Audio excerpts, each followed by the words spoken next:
Hi, it's Chris with Implied Music. Where to begin? We're breaking it down into manageable bite sized chunks. So, a different component of music theory in each of these videos. The last one I did was on dominant chords. Dominant chords are a kind of a seventh chord, but there are other kinds of seventh chords. In fact, there's a seventh chord on every step of the major scale and the minor scale. And I want to look at those different kinds of seventh chords today. They're powerful tools for us. They can be a little bit confusing. And like the question is just what's a seventh chord? How does it show up in scales, chord progressions, music? How can I use it?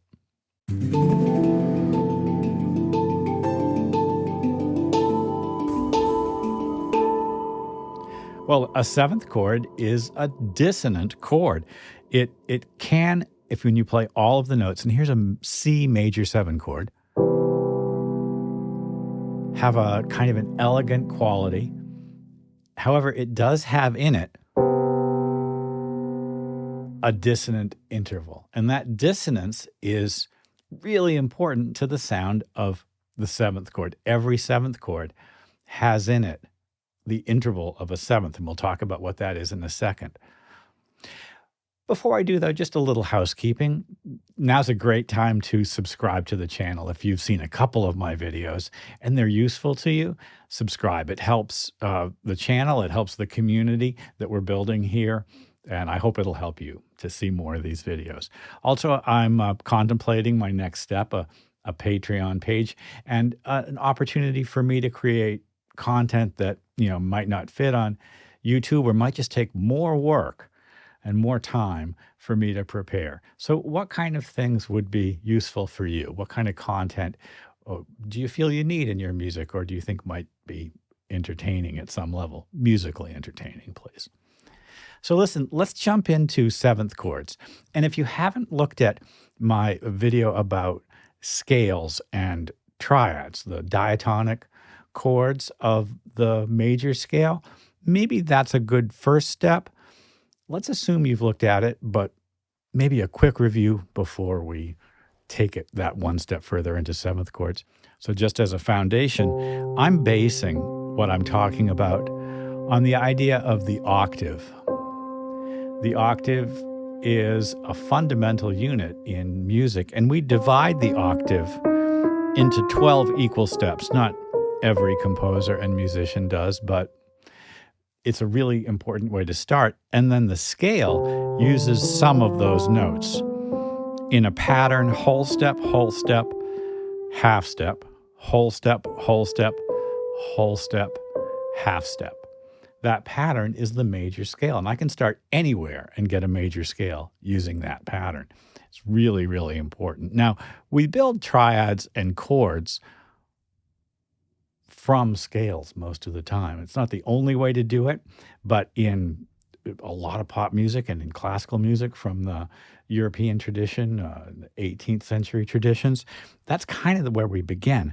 And so that fundamental unit of the triad, as you can see, is composed of a third at the bottom and a third at the top. And I guess if you think about it, it makes perfect sense to add another third on the top of that.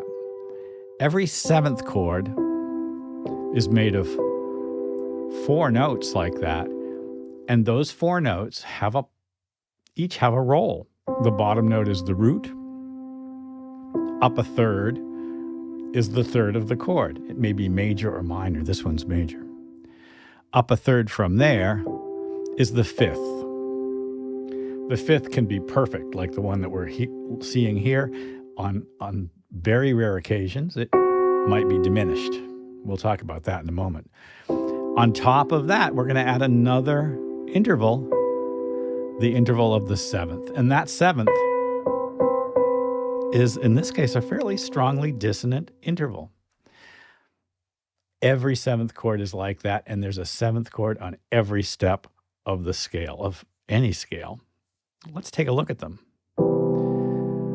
The 1 chord in the major scale is a major 7 chord, and it's identified by 2 important characteristics.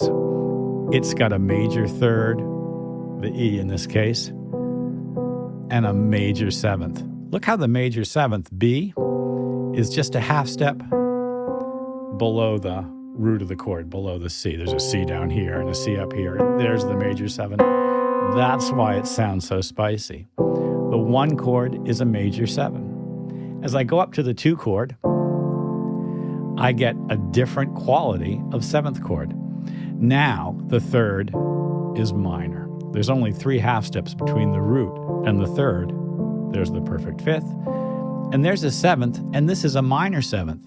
Remember how the major 7th was a half step below the root? This 7th is a whole step below the root. And I'll tell you, it's a less dissonant, although still dissonant, interval. Mildly dissonant? I don't know. As a result, the minor 7 chord has a kind of a sweetness to it. And I kind of like the sound. On the 3rd step of the scale, the E minor 7 is another minor 7 chord. On the 4th step of the scale, I'm only using notes from the C scale here now, F major 7. It's got a major 3rd and a major 7. Have you been keeping track? Let's take an inventory. Major 7, minor 7, minor 7, major 7. We've had 2 major 7s, 2 minor 7s. And now we come to the 5th step of the scale. And this is where the dominant chord lives. And it's a special 7th chord. It's got a major 3rd and a minor 7th. It's the only 7th chord in the scale that has that. And as such, it makes it easy to identify, and it's very important in the scale. It really does a big job. Look at the dominant video to hear more about it. Strong sound, isn't it? Want to resolve. And just to say one more thing about that dominant chord, this 5th step of the scale, this chord here has a tritone in it. And that tritone is the most important interval in the major scale. It really wants to go someplace. It wants to do that. It really wants to resolve. And that resolution, that tension and resolution, is the narrative story of functional harmony. It's really crucial. Well, there's that dominant chord on 5. Going on to the 6th step of the scale, the 6th step of the scale, there's another minor 7th chord. My goodness. The 7th step of the scale, well, this is an unusual 7th chord. It's B minor 7 with a flat 5. Let's take a look at this. Well, there's a minor 3rd, there's a minor 7th, but this note here isn't a regular 5th. It's not a perfect 5th. 7 half steps? No. It's because we're in the key. It's a tritone. And that tritone is the same tritone that we saw in the G7 chord.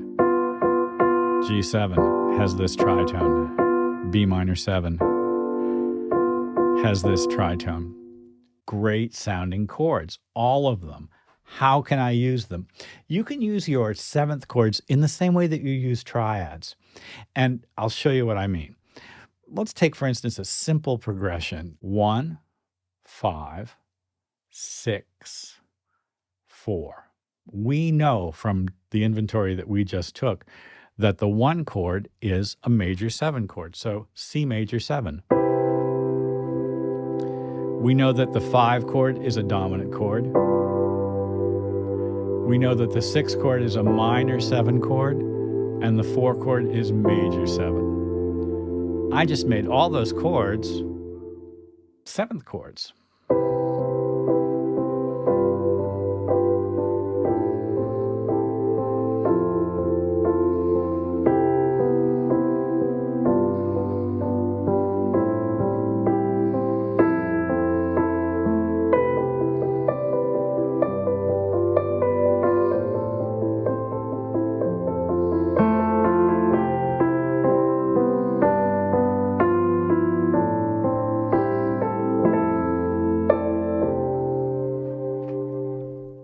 It's a more elegant sound, isn't it?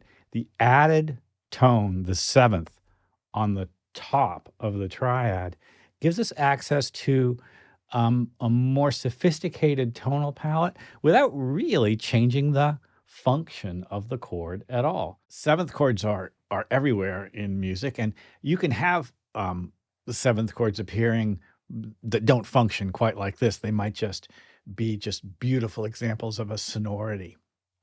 In disco, very often we had floating minor seventh chords. Just kind of pretty. And you hear it in neo-soul, contemporary music quite a bit. In blues, you can have every chord be a dominant chord. And you see seventh chords appearing just as spicy colors in tons of music that, don't sort of work in circles like that example that we just gave there. But the seventh always adds a texture, an added color, expanded set of possibilities, perhaps.